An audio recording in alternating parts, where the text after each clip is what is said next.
SC ST act को खत्म किया जा रहा है। भाई SC लोगों के साथ में शोषण ही क्यों करते हैं? अगर कोई बारात निकाल रहा है तो किसी की हिम्मत है किसी और जाति की तुमने बारात रोकती देखी है देश के अंदर? कि ठाकुरों की बारात रोक दी है, ब्राह्मणों की बारात रोक दी, मुसलमानों की कोई बारात रोक दी, किसी की बारात रोकी है? भाई दलितों की बारात क्यों रुकती है? उनको लगता है कि ये घोड़े पे नहीं चढ़ सकते। क्यों नहीं चढ़ सकते भाई घोड़े पे? किसी और इंसान को मूंछों के नाम पर मरता देखा है आपने? मगर दलितों को ही मारा जाता है। आपने किसी और इंसान को देखा है कि जो भैया बड़ी बड़ी गाड़ियों पर नहीं चल सकता है? तो ये जो अपराध हो रहे हैं जाति के नाम पर, उस जाति के नाम पर अपराधों को रोकने के लिए सरकार ने SC ST prevention atrocities act बनाया था 1989 में। पर ये तो सर अत्याचार रोकने के लिए कानून। हाँ। पर इस कानून को तो विलन बना दिया ना इन लोगों ने। देखिए यही तो नैरेटिव सेट कर रखे हैं ये जातिवादी लोग अपनी जातिवादी मानसिकता को नहीं छोड़ना चाहते हैं। ये जातिवादी लोग जो है ये आप पर शोषण तो करेंगे जाति के नाम पर, मगर जाति के नाम पर शोषण करने के बाद अगर इन पर कार्रवाई होगी तो कार्रवाई के लिए तैयार नहीं है ना। अगर तुम में इतनी हिम्मत है, अगर जातिवादी आतंकवादी हो, गुंडे हो, अगर तुम जाति के नाम पर अपराध करते हो तो फिर भैया कानून का डंडे को सहन करने की भी हिम्मत धरो ना। फिर तो तुम चूहे बन जाते हो, बिलों में घुस जाते हो ना। सीने से बोलो कि हमने जाति के नाम पर करा था, अपराध करा हमने जाति के नाम पर, हमने नहीं निकलने दी बारात है और भी बारात नहीं निकलने देंगे। सीने चौड़ा के बोलो ना, वीडियो में बोलो ना कि भाई जो भी SCओं की बारात है हम नहीं निकलने देंगे। करो, चूहे क्यों बन जाते हो गैली? तो मैं तो आपके चैनल के माध्यम से अम्बेडकरवादी लोगों को ये कहना चाहता हूं कि आप कानून का सहारा लो, कानून को पढ़ो। जब तक आप कानून को नहीं पढ़ोगे, अपने बच्चों को नहीं पढ़ाओगे, जब तक आप इनका मुकाबला नहीं कर पाओगे, क्योंकि कानून को पढ़कर उसको इम्प्लीमेंट करना ही हमारा काम है। संविधान क्या है? संविधान बचाने की बात करने वालों, आप जानते भी हैं कि इसमें क्या लिखा है? अगर नहीं पता तो आप संविधान का ज्ञान का हर एपिसोड देखते रहिए। हम नॉलेज ऑफ कॉन्स्टिट्यूशन, संविधान का ज्ञान में हर एक अनुच्छेद की बात करते हैं और इस पर विचार चर्चा की श्रृंखला चला रहे हैं। देखते रहें। आप अपने चैनल को प्लीज लाइक और सब्सक्राइब करना ना भूलें। इसमें संविधान के अध्याय के हर अनुच्छेद पर विस्तार से चर्चा करते हैं। संविधान का ज्ञान के नाम पर वीडियो बनाकर equality and justice Patiala YouTube channel पर आपके साथ साझा कर चुके हैं। पिछले वीडियो में, जिसमें संविधान के 5वें अध्याय में अध्यक्ष और उपाध्यक्ष, कर्तव्य, वेतन और रिक्ति के 27वीं वीडियो 95, 96 और 97 अनुच्छेदों पर चर्चा कर चुके हैं। आज हम इस अध्याय के अंतर्गत आने वाली आगे की 28वीं वीडियो 98, 99 और 100 अनुच्छेदों पर चर्चा करेंगे, जिसमें भारतीय संसद के कामकाज के महत्वपूर्ण पहलुओं को स्पष्ट करता है, विशेष रूप से इसके सचिवालय और व्यापार संचालन को संबोधित करता है। जय भीम साथियों, मैं आशा कुमारी चुंबर आज की वीडियो के बारे में आपको चुंबर साहब ने बता ही दिया है कि आज हम संसद सचिवालय और कार्यवाही के नियम पर बात करेंगे। बता दें कि यह दस्तावेज भारतीय संसद के कामकाज के महत्वपूर्ण पहलुओं को स्पष्ट करता है, विशेष रूप से इसके सचिवालय और व्यापार संचालन को संबोधित करता है। इसमें कहा गया है कि संसद के प्रत्येक सदन का अपना सचिवालय कर्मचारी होगा। हालांकि कुछ पद दोनों सदनों के लिए सामान्य हो सकते हैं। दस्तावेज में भर्ती और सेवा शर्तों को विनियमित करने की संसद की शक्ति पर भी प्रकाश डाला गया है और जब तक ऐसा कानून नहीं बन जाता तब तक राष्ट्रपति की भूमिका को भी बताया गया है। इसके अतिरिक्त यह सदस्यों द्वारा शपथ या प्रतिज्ञान की आवश्यकता को रेखांकित करता है और सदनों में मतदान प्रक्रियाओं को भी निर्धारित करता है, जिसमें अध्यक्ष या सभापति का निर्णायक मत भी शामिल है। अंत में यह सुनिश्चित करता है कि रिक्तियों के बावजूद सदन कार्य कर सकते हैं और एक बैठक के लिए आवश्यक गणपूर्ति को परिभाषित करता है। चलो आओ सुने विचार चर्चा। 98 संसद का सचिवालय। 1. संसद के प्रत्येक सदन का एक पृथक सचिवीय स्टाफ होगा, परंतु इस खंड की किसी भी बात का ये अर्थ नहीं लगाया जाएगा कि वह संसद के दोनों सदनों के लिए सामान्य पदों के सृजन को रोकती है। 2. संसद विधि द्वारा संसद के किसी भी सदन के सचिवीय स्टाफ में भर्ती और नियुक्त व्यक्तियों की सेवा की शर्तों को विनियमित कर सकेगी। 3. जब तक संसद द्वारा खंड 2 के अधीन उपबंध नहीं किया जाता है, तब तक राष्ट्रपति यथास्थिति लोकसभा के अध्यक्ष या राज्यसभा के सभापति से परामर्श के पश्चात लोकसभा या राज्यसभा के सचिवीय स्टाफ में भर्ती और नियुक्त व्यक्तियों की सेवा की शर्तों को विनियमित करने वाले नियम बना सकेगा और बनाए गए कोई भी नियम उक्त खंड के अधीन बनाए गए किसी भी कानून के उपबंधों के अधीन प्रभावी होंगे।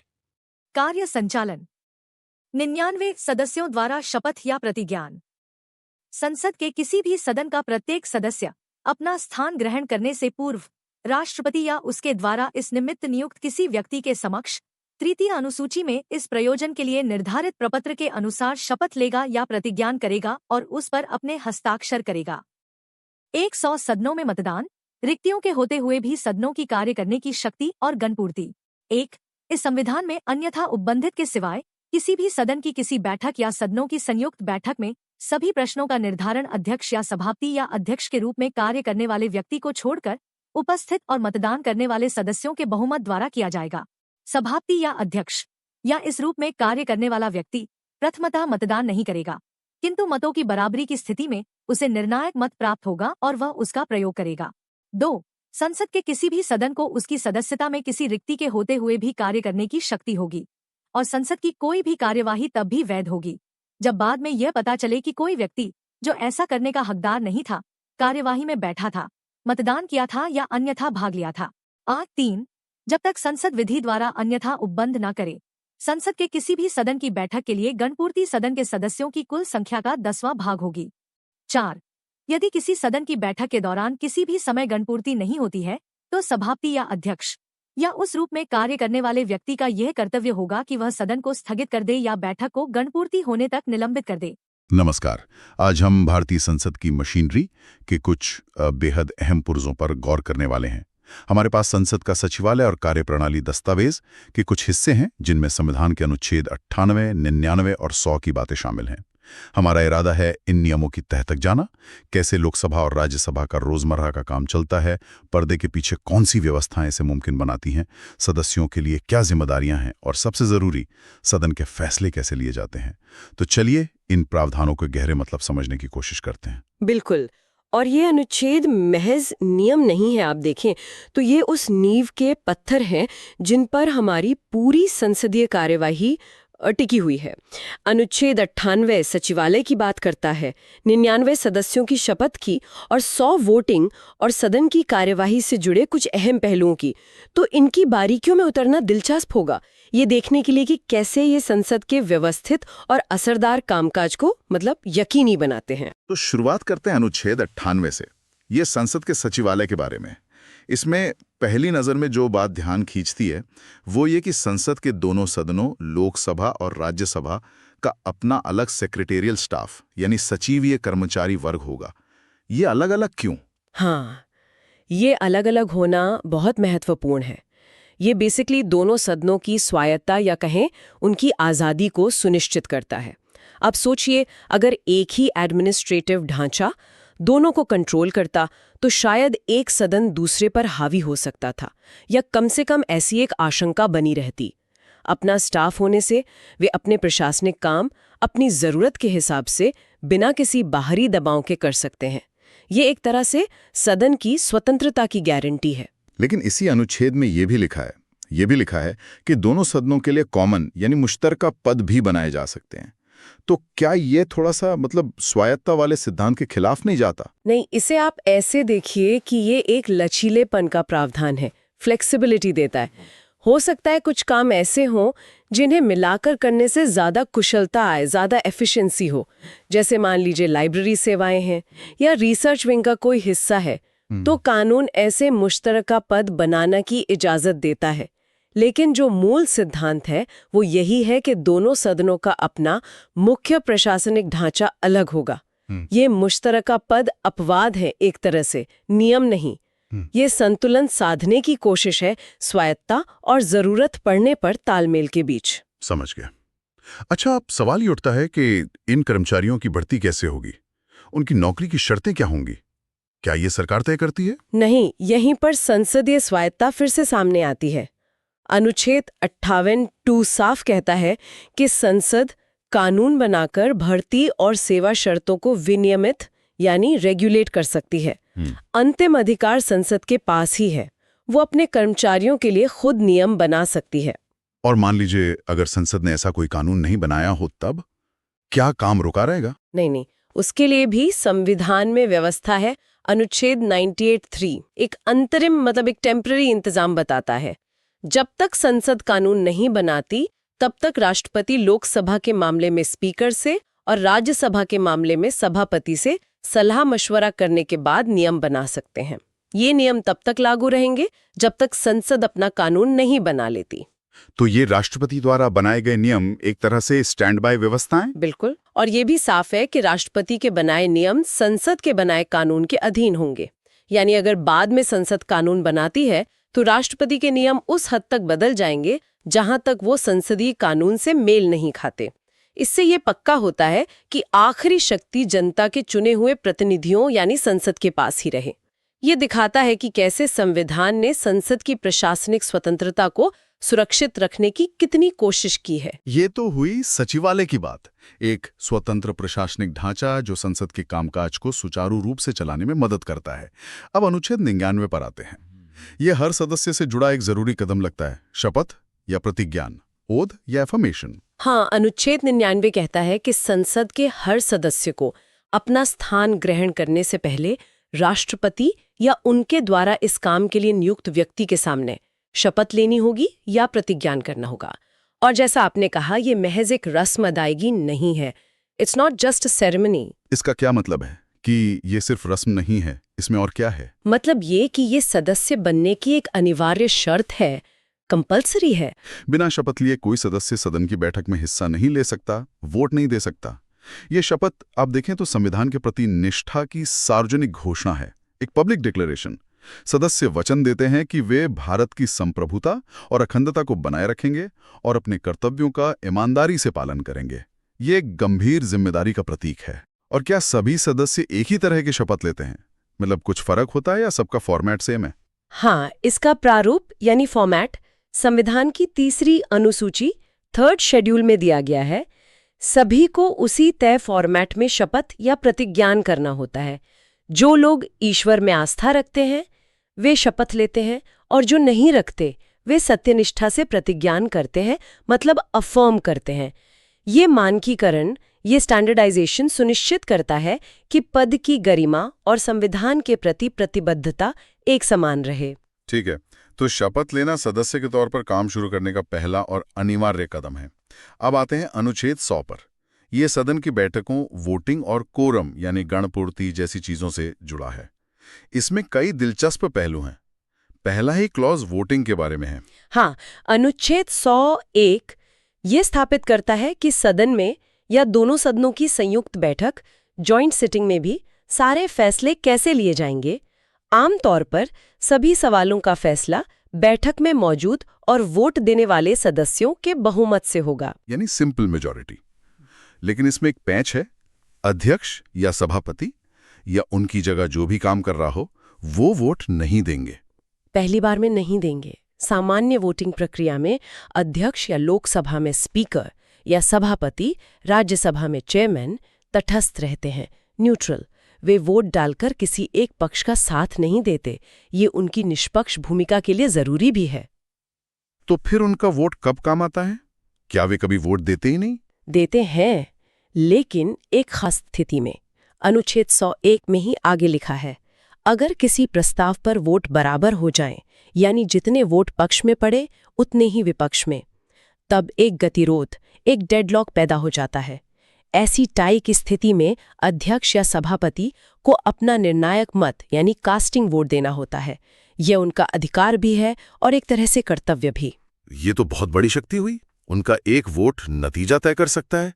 ये शक्ति उन्हें क्यों दी गई है? इसका लॉजिक क्या है? ये शक्ति इसलिए दी गई है ताकि सदन किसी मुद्दे पर अनिर्णय की स्थिति में ना फंसा रहे। अगर वोट बराबर हो जाएं और कोई फैसला ही ना हो पाए तो काम रुक जाएगा ना। तो निर्णायक मत ये सुनिश्चित करता है कि कोई ना कोई नतीजा जरूर निकले। हालांकि परंपरा ये है, कन्वेंशन ये है कि अध्यक्ष या सभापति इस वोट का इस्तेमाल इस तरह करते हैं कि यथास्थिति बनी रहे, स्टेटस को मेंटेन हो, या फिर मामले पर और विचार विमर्श का मौका मिले, न कि अपनी व्यक्तिगत पसंद थोपने के लिए। उनकी भूमिका एक निष्पक्ष पंच की होती है, अंपायर की तरह। ये दिलचस्प है। अच्छा, अब अनुच्छेद 100 के दूसरे क्लॉज पर आते हैं। ये मुझे काफी चौंकाने वाला लगा था जब मैंने इसे पहली बार पढ़ा। इसमें कहा गया है कि अगर सदन में कोई सीट खाली है तब भी सदन काम कर सकता है। हाँ, और ये एक बेहद व्यवहारिक, बहुत ही प्रैक्टिकल प्रावधान है। अब सोचिए, अगर किसी सदस्य के इस्तीफे, निधन या किसी और वजह से सीट खाली हो जाए तो क्या संसद का सारा काम ठप हो जाना चाहिए? ये अनुच्छेद कहता है नहीं, सदन का काम जारी रहेगा। ये संस्था की, इंस्टीट्यूशन की निरंतरता, उसकी कंटिन्यूटी सुनिश्चित करता है। और इससे भी ज्यादा हैरान करने वाली बात इसी क्लॉज में आगे है कि अगर बाद में पता चले कि कोई ऐसा व्यक्ति कार्रवाई में बैठ गया या वोट दे गया जो सदस्य होने का हकदार नहीं था, मतलब डिस्क्वालिफाइड था, तब भी सदन की कार्रवाई मान्य रहेगी। ये कैसे हो सकता है? ये तो अजीब नहीं है? हाँ, सुनने में थोड़ा अजीब लग सकता है, पर इसका मकसद सदन की कार्यवाही को बाद के तकनीकी विवादों से बचाना है। सोचिए, अगर सदन ने कोई महत्वपूर्ण कानून पास किया और बाद में पता चला कि वोटिंग के वक्त कोई एक सदस्य योग्य नहीं था, तो क्या पूरा कानून रद्द हो जाएगा? ये प्रावधान कहता है नहीं। इससे सदन के फैसलों पर हमेशा एक अनिश्चितता बनी रहती। बेशक उस व्यक्ति पर जो योग्य नहीं था कार्यवाही हो सकती है, लेकिन सदन द्वारा सामूहिक रूप से किए गए काम की वैधता, उसकी वैलिडिटी बनी रहती है। ये फिर से वही सिद्धांत दिखाता है, संस्था व्यक्ति से ज्यादा महत्वपूर्ण है। Institution is more important than the individual. ये वाकई कामकाज की निरंतरता और स्थिरता पर बहुत जोर देता है। मतलब इससे ये पक्का होता है कि प्रक्रियात्मक बाधाएं मूल काम को पटरी से ना उतार दें। अच्छा, अब आते हैं कोरम यानी गणपूर्ति पर। अनुच्छेद 100 का 3, इसके बारे में इसका क्या मतलब है और ये क्यों जरूरी है? कोरम वो न्यूनतम संख्या है सदस्यों की, मिनिमम नंबर ऑफ मेंबर्स, जो किसी सदन की बैठक को वैध रूप से चलाने के लिए मौजूद होनी चाहिए। अनुच्छेद 103 कहता है कि जब तक संसद कानून बनाकर कोई और संख्या तय ना करे, तब तक कोरम सदन के कुल सदस्यों की संख्या का 10वां हिस्सा होगा, 1/10। यानी लोकसभा जिसकी कुल सदस्य संख्या 543 है, उसके लिए करीब 55 सदस्य। हाँ, लगभग 55। और राज्यसभा जिसकी संख्या 245 है, उसके लिए करीब 25 सदस्य। ये संख्या तो काफी कम लगती है इतनी बड़ी सभाओं के लिए, बस इतने से लोग। हाँ, पहली नज़र में ये कम लग सकती है। लोकसभा के लिए 543 में से सिर्फ 55 और राज्यसभा के लिए 245 में से 25। लेकिन ये वो न्यूनतम सीमा है जिसके बिना सदन की बैठक संवैधानिक रूप से वैध ही नहीं मानी जा सकती। इसका उद्देश्य ये सुनिश्चित करना है कि इतने कम सदस्य भी मौजूद ना हो कि फैसले बस कुछ गिने चुने लोग ही ले लें। ये एक तरह से न्यूनतम प्रतिनिधित्व की गारंटी है, मिनिमम रिप्रेजेंटेशन। और अगर किसी वक्त सदन में इससे भी कम सदस्य मौजूद हों तो, मान लीजिए लंच के बाद अक्सर ऐसा होता है कि सदस्य कम हो जाते हैं, तब क्या होता है? उसके लिए अनुच्छेद 104 में स्पष्ट निर्देश है, बिल्कुल क्लियर कट। अगर सदन की बैठक के दौरान किसी भी समय कोरम पूरा नहीं है, तो ये अध्यक्ष या सभापति या उनकी जगह जो भी काम कर रहे व्यक्ति हों का कर्तव्य है, ये उनकी मर्जी नहीं बल्कि जिम्मेदारी है, ड्यूटी है कि वे या तो सदन को स्थगित कर दें, अडजर्न करें, या बैठक को तब तक निलंबित कर दें जब तक कोरम पूरा न हो जाए। मतलब वे कार्यवाही जारी नहीं रख सकते, चाहे कितना भी जरूरी काम क्यों ना हो रहा हो? नहीं रख सकते। कोरम के बिना की गई कोई भी कार्यवाही संवैधानिक रूप से मान्य नहीं होगी, उसकी कोई लीगल सैंक्टिटी नहीं होगी। ये नियम सुनिश्चित करता है कि महत्वपूर्ण फैसले, खासकर कानून बनाने जैसे काम, बहुत ही कम सदस्यों की उपस्थिति में न लिए जाएं। ये फैसलों की लोकतांत्रिक वैधता को मजबूती देता है, डेमोक्रेटिक लेजिटिमेसी। हालांकि व्यवहार में ये सवाल उठता रहता है कि क्या ये 110 का आंकड़ा आज भी पर्याप्त है या नहीं। तो आज हमने संसद के कामकाज से जुड़े 3 अहम अनुच्छेदों को खंगाला। अनुच्छेद 98 ने हमें बताया कि कैसे संसद का अपना स्वतंत्र सचिवालय होता है और उसके स्टाफ के नियम कैसे बनते हैं।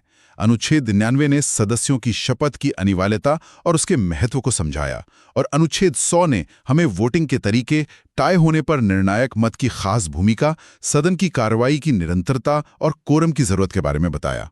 काफी कुछ कवर किया हमने। बिल्कुल, और ये सिर्फ प्रोसीजरल नियम नहीं है, जैसा मैंने पहले भी कहा, इनके पीछे गहरे सिद्धांत छिपे हैं। सचिवालय की स्वतंत्रता अनुच्छेद 98 निष्पक्ष कामकाज और शक्ति के पृथक्करण, सेपरेशन ऑफ पावर्स को दर्शाती है। शपथ अनुच्छेद 99 सदस्यों की संविधान और देश के प्रति जवाबदेही तय करती है, अकाउंटेबिलिटी। और मतदान, निर्णायक मत और कोरम के नियम अनुच्छेद 100 लोकतांत्रिक निर्णय प्रक्रिया, स्थिरता और वैधता सुनिश्चित करते हैं। ये सब मिलकर दिखाते हैं कि संसद का कामकाज मनमाने ढंग से नहीं बल्कि स्थापित सिद्धांतों और प्रक्रियाओं के तहत चलता है, एक सिस्टम है। तो कुल मिलाकर ये नियम संसद को एक व्यवस्थित, निरंतर और जवाबदेह संस्था बनाने में मदद करते हैं। ये सुनिश्चित करते हैं कि देश का सर्वोच्च विधायी निकाय, हमारी पार्लियामेंट, प्रभावी ढंग से काम कर सके। ये संसदीय लोकतंत्र की रीढ़ है, बैकबोन है एक तरह से। लेकिन यहाँ एक विचार करने लायक बात निकलती है, खासकर कोरम के नियम से जुड़ी हुई, जो अनुच्छेद 103 में है। ये नियम कहता है कि कोरम कुल सदस्यों का 10वां हिस्सा होगा, जब तक संसद खुद कानून बनाकर इसे ना बदले। अब सोचिए, आज के दौर में जब कानून इतने जटिल हो गए हैं, इतने कॉम्प्लेक्स इश्यूज हैं और उन पर गहरी बहस की जरूरत है, क्या ये 10% का आंकड़ा, ये 1/10 की जो संख्या है, क्या ये वाकई में पर्याप्त विचार विमर्श और प्रतिनिधित्व सुनिश्चित करती है? ये एक अहम सवाल है। क्या इतने कम सदस्यों की उपस्थिति में लिए गए फैसलों में वो गहराई और व्यापक सहमति होती है जो होनी चाहिए या हो सकती है? या फिर क्या कभी ऐसा भी होता है कि कोरम का ये नियम ही कार्रवाई में अड़चन बन जाता है, खासकर जब मान लीजिए किसी विवादास्पद मुद्दे पर सरकार या विपक्ष चर्चा से बचना चाहे, घंटी बजवा दी कोरम के लिए? ये सोचने वाली बात है कि क्या ये दशकों पुराना नियम आज की ज़रूरतों के हिसाब से प्रासंगिक है, रेलेवेंट है, या इस पर पुनर्विचार की ज़रूरत है ताकि विधायी प्रक्रिया और मजबूत हो सके? ये सवाल हमें इन नियमों के सिर्फ शाब्दिक अर्थ से आगे जाकर उनके व्यावहारिक असर, उनके प्रैक्टिकल इम्प्लीकेशंस पर सोचने के लिए प्रेरित करता है। धन्यवाद साथियों, आपने वीडियो को पूरा सुना। धन्यवाद। उम्मीद है आपको इसका लाभ होगा। हम संविधान का ज्ञान के संविधान के ज्ञान अध्याय राष्ट्रपति की क्षमादान और संघ की कार्यकारी शक्ति के आगे के अनुच्छेदों पर अगली वीडियो में बात करेंगे। आप equality and justice Patiala YouTube channel के साथ जुड़े रहें। अगर आपको पसंद आए तो कृपया इसे लाइक, शेयर और कमेंट करें। हम रोजाना नॉलेज ऑफ कॉन्स्टिट्यूशन, संविधान का ज्ञान पर चर्चा करते हैं। अगर चाहते हैं कि आपके भाई, बहन और मित्रों को भी संविधान का ज्ञान हो तो कृपया इस वीडियो को उनके साथ साझा जरूर करें। आपके पास वीडियो पहुंचती रहे तो आप चैनल को सब्सक्राइब जरूर करें। अब हमें अनुमति दें। जय भीम, जय भारत, जय संविधान। Please take care your own self.